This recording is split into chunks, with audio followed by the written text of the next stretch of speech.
Hi, I'm Jackie Yates. I'm a remedial massage therapist. Today I'm here with Sasha from Sasha Yoga Life, and we've got Peter Clayton. So we're here to talk about some hip restrictions and how people can find that their movement can be restricted with internal and external rotation.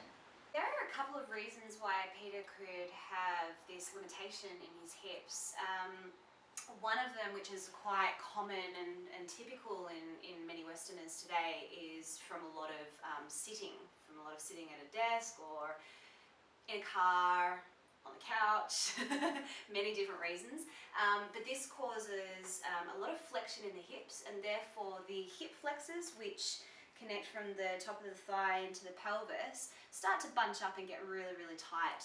So this can be one of the reasons why he's getting a lot of tightness in the hips and less range of movement. The other thing with Peter is that he used to play a lot of soccer when he was younger, and when he was playing, he tended to have a lot of movement and dominance on his right side. So he would typically be kicking the ball a lot, doing internal, external rotation, and somehow that has caused a lot of, again, bunching up and a lot of tension in this right hip, probably because he's much more dominant on that side than perhaps he is on the left, and a lot of overuse in these muscles, so hence a lot of tightness. So we're going to be working today, myself and Jackie. I'm going to be giving a few yoga postures for Peter, which can help to alleviate tight hips, and Jackie's going to go through some massage techniques from a remedial massage point of view, and we're also going to go through a couple of self-massage techniques as well, which Peter could do at home with a couple of different balls. So we're going to go through what's called a pelvic reset, and the really beneficial thing about doing a pelvic reset is typically most of us, like 99% of us, at some point in time or currently have a twisted pelvis, and this can definitely play a part in a lot of tightness around the pelvic area. It can cause a lot of instability in the pelvis. It can also cause a lot of lower back issues, and then this can eventually refer into other areas of the body. So it's really good to start off your yoga practice, or even end your yoga practice, with a pelvic reset, and this can be done at home.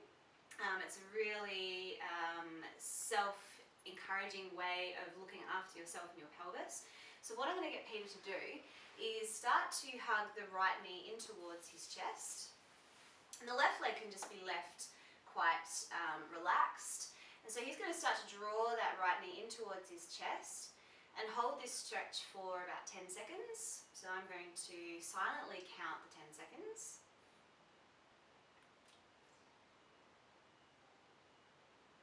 And then what he's going to do is press his shin into the hands and resist with the hands. So starting to press into the hands as hard as feels appropriate and feels comfortable. And meanwhile, the left leg is left relaxed, and the breathing is still relaxed as well. So breathing in and out through the nose. And now he's going to release the resistance and hug the knee in closer towards his chest. Again, coming into that flexion stretch. And again, relaxing through the left leg, relaxing the breath, maybe smiling. And now he's going to press into the hands and resist the hands again. So we do this, this flexion and then resistance 3 times, around about 10 seconds on the right side, and then we repeat it again on the left side. And now he's going to release the resistance and hug the knee in and see if he can get any closer towards the chest. So we're starting to release a little bit of the tension through the hip flexors with this resistance stretching. And then he's going to resist the hands one more time. So really pressing the knee away into the hands.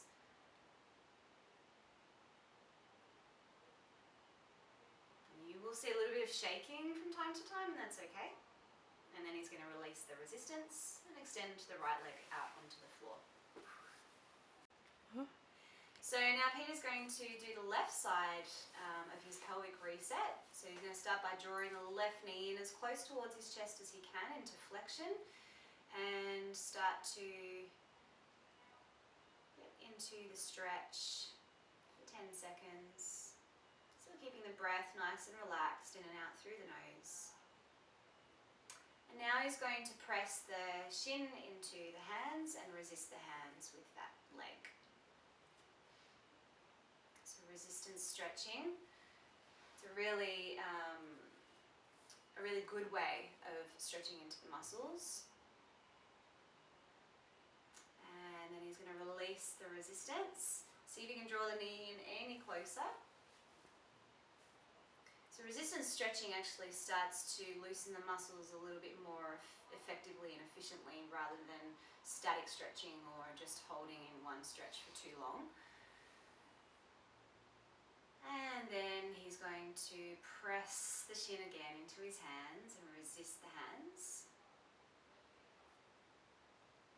Meanwhile, keeping the right leg relaxed, breath relaxed.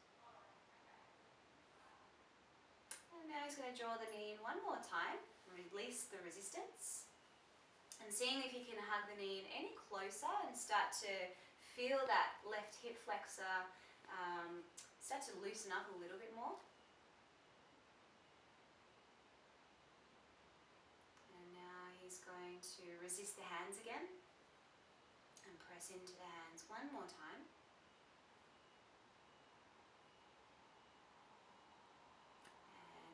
He's going to release the resistance and gently stretch the left leg out onto the floor.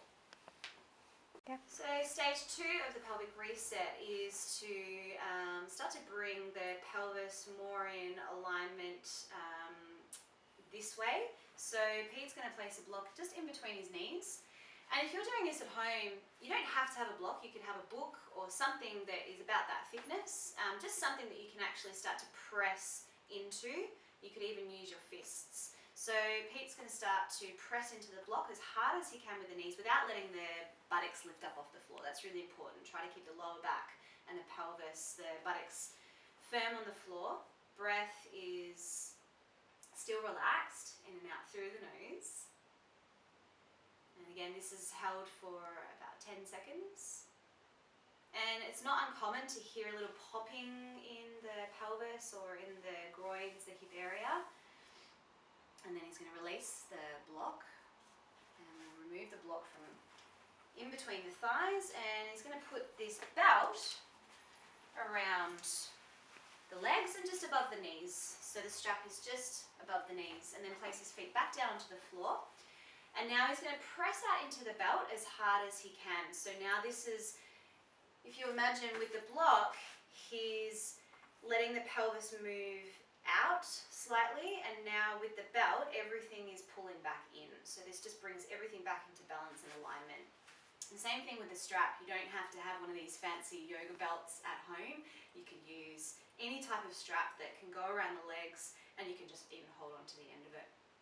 So now he's going to release the resistance against the strap, place the block, you can get there, back in between his knees, and now he's going to squeeze the block again for another 10 seconds. Again, keeping the buttocks and the lower back on the floor, breath relaxed.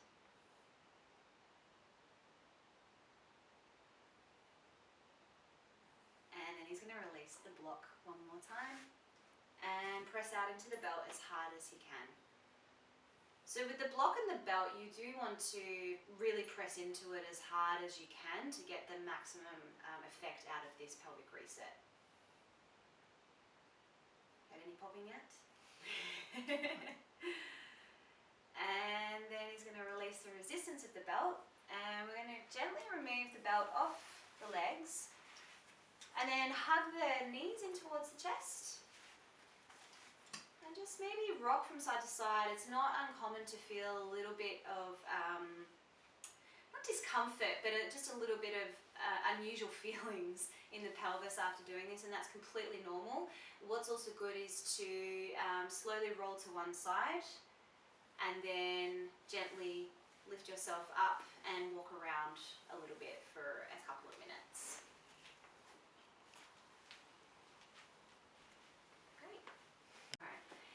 So there are a couple couple of different yoga postures that you can do for releasing through tight hips. The first one that we're going to do is called supine bound angle. And this is a good one for not only releasing through the adductors and the inner groins, but it's also a good one to start to get into releasing through the outer hips a little bit more. So we've got Peter here with the soles of the feet together and the knees out wide, and this is what we call supine bound angle. What I'm going to do is place a couple of blocks underneath the outer thigh part, just so he doesn't feel like his legs have to really stretch down to the floor. And then you can rest the thighs and gradually let the thighs start to open up, and he can adjust the blocks accordingly to how it feels in his pelvis.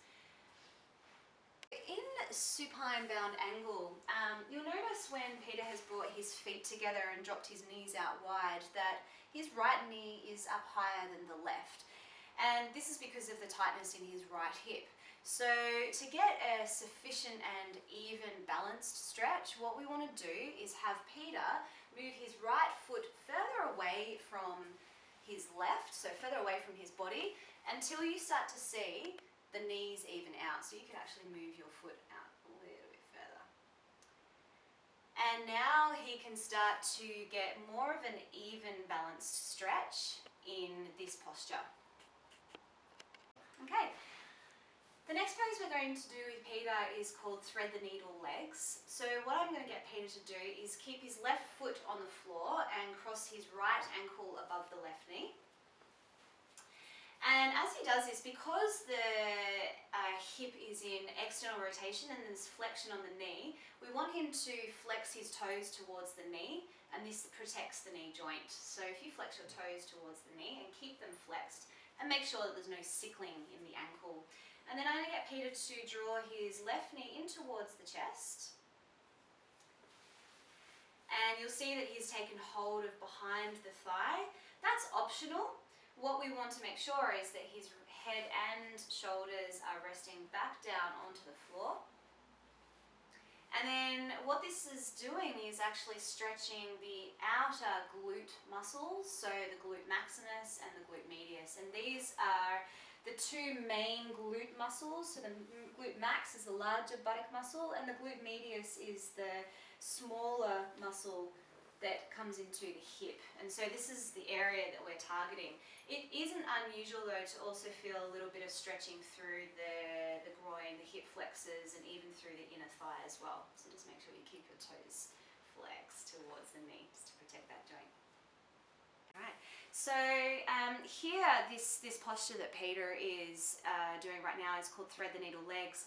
And the area that we're actually targeting for this stretch is the glute maximus, which is the larger glute muscle here on the buttocks, and then the glute medius, which is the smaller muscle that leads up into the hip from the glute maximus. So these are the two main stretches that two main muscles that we're looking to stretch in this posture.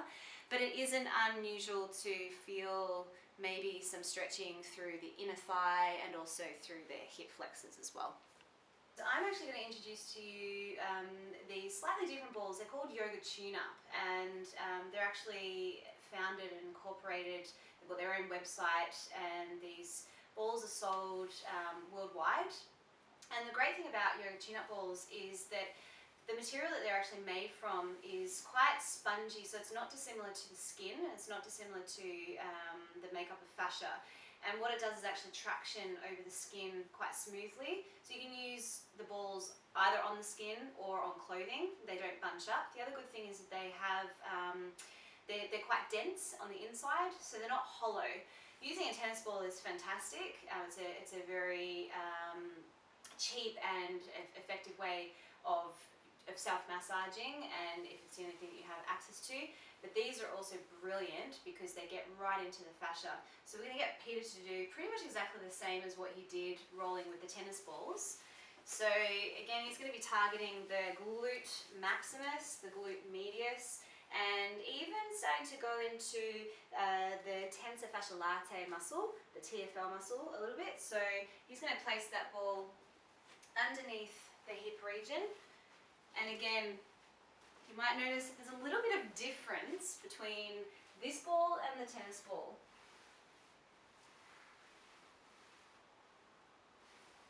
And then what he's going to do is actually come down onto his elbow. So down onto his elbow.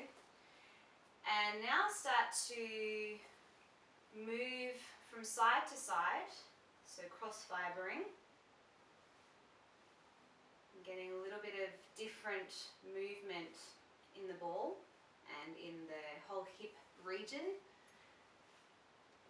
And then we'll get him to come over onto the other elbow as well, so more lying onto your back, and then starting to move into the glute maximus area a little bit more.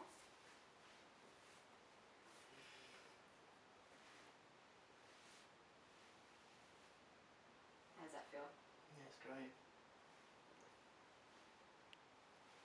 And then he's going to move back over onto his right elbow again and start to target this outer hip and leg region, moving slightly into the ITB like Jackie mentioned before, but also if he comes up a little bit higher, it will be targeting the TFL muscle, which also tends to get really, really tight. Massage each week just prepares me for the day ahead and puts a bit of zip into my step, and I always walk. Oh, that's a spot.